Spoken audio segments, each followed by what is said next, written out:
Hello दोस्तों। आज की कहानी है बहू से नफरत। जरूर सुनिएगा। बहुत अच्छी कहानी है और बताइएगा आपको कैसी लगी। एक लड़का अपनी मम्मी से कहता है, मम्मी मैं कह रहा हूं ना, मैं सिया से ही शादी करूंगा, अन्यथा मैं जिंदगी भर कुंवारा रह जाऊंगा और यह मेरा अंतिम निर्णय है। अब इस विषय पर मैं आपसे आगे बहस नहीं करूंगा। तभी अभिनव की मम्मी रमा जी ने कहा, बेटा तू समझता क्यों नहीं है? हमने तेरे सामने सिया की जन्म कुंडली पंडित जी को दिखाई थी ना, और उन्होंने सिया की कुंडली में मांगलिक दोष बताया है। अब तू बता, सब कुछ पता होते हुए हम तेरी शादी एक मांगलिक लड़की से कैसे कर दे? तू जानता नहीं कि मांगलिक दोष वाले की जीवन साथी की मौत जल्दी हो जाया करती, इसलिए तुझे मैं समझा रही हूं, तू भूल जा सिया को। रमा जी ने अभिनव को बहुत समझाया, पर अभिनव का कहना था कि जब मैंने सिया से प्यार किया था, तब मैंने उसके साथ प्यार करते हुए जन्म कुंडली का मिलान नहीं किया था। ना ही मैं इन मिलानों को मानता हूं। इसलिए अब बस मैं शादी करूंगा तो सिर्फ सिया से, और यह मेरा आखिरी फैसला। आखिर रमा जी को अपने बेटे की जिद के आगे झुकना पड़ा। पंडित जी के द्वारा बताए गए अनुसार सिया के मंगल दोष को दूर करने के लिए अभिनव के साथ शादी करने से पहले सिया की शादी एक पेड़ के साथ करवाई गई। उसके बाद सिया ने अभिनव से शादी करी। सिया दुल्हन बनकर अभिनव के घर आई, पर रमा जी को सिया का मांगलिक होना अभी भी खटक रहा था, और रमा जी उसे दिल से नहीं अपना पा रही थी। और घर में कुछ भी परेशानी आती तो उसका दोष सिया को ही दिया जाता। लेकिन सिया पढ़ी लिखी संस्कारी लड़की थी, और वह अपनी सासू मां से मिले इन बेवजह आरोपों को अपने दिल से नहीं लगाती थी, और ऐसे ही ससुराल में उसके दिन कट रहे थे।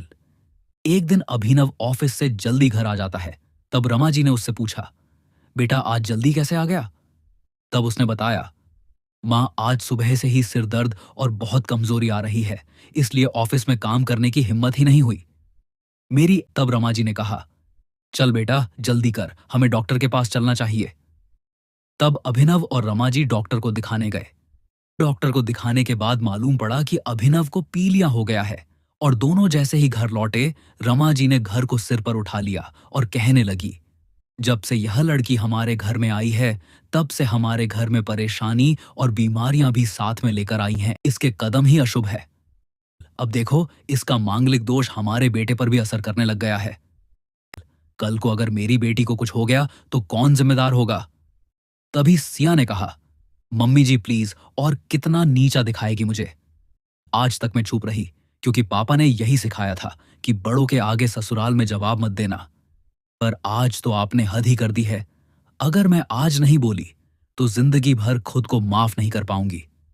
मम्मी जी, अगर आप पंडित जी पर भरोसा नहीं करती थी, तो उनके कहे अनुसार आपने सारी मांगलिक दोष निवारण की विधि क्यों करवाई?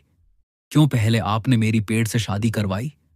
दोष मेरा मांगलिक होना नहीं है, बल्कि दोष तो मेरा आपकी बहू होना है, क्योंकि घर में जाने अनजाने में कुछ भी परेशानी आती है, उसको आप मुझसे जोड़ देती है।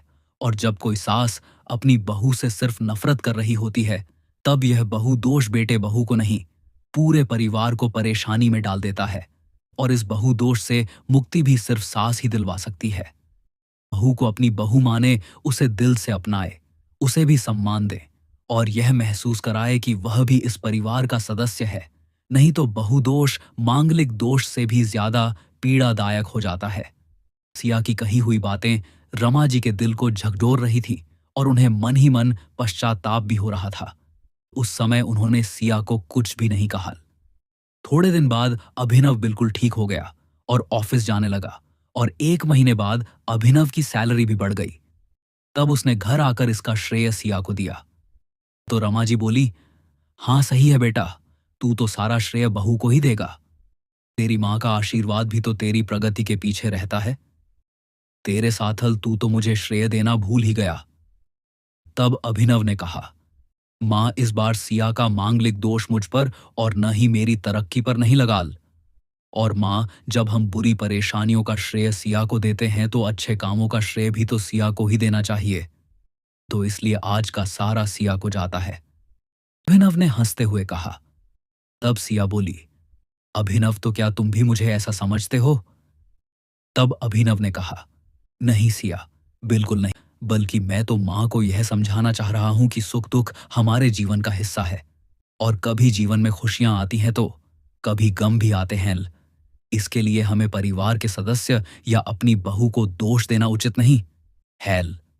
तभी रमा जी बोली, बेटा सही कह रहा है तू, और तेरी तरक्की ही बहुत है।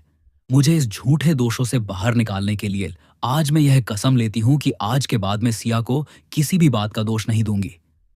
यह सुनकर सिया आज बहुत खुश थी, क्योंकि आज उसको उसकी सास ने मांगलिक दोष के साथ साथ बहु दोषों से भी मुक्ति दे दी थी। दोस्तों, आपको यह जानकारी कैसी लगी कमेंट करके बताएं, और अपने दोस्तों के साथ शेयर भी करें और चैनल को सब्सक्राइब करें। धन्यवाद।